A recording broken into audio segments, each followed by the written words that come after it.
मारे लो आँख तू कहलो हसन हो गड्डी के पैसा फेंकी ले बोह के किन हो होइया हिरान के घर के तो हम दूध दही माठा खा के रही टाना टन।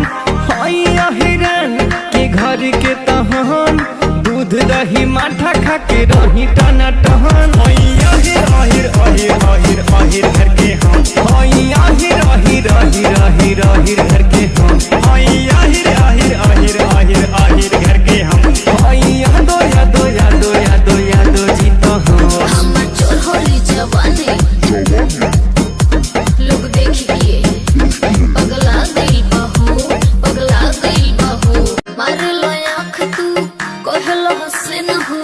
गड्डी के पैसा फेंकी ले बोह के किन हो होइया हिरान के घर के तो हम दूध दही माठा खा के रही टाना टन। होइया हिरान के घर के तो हम दूध दही माठा खा के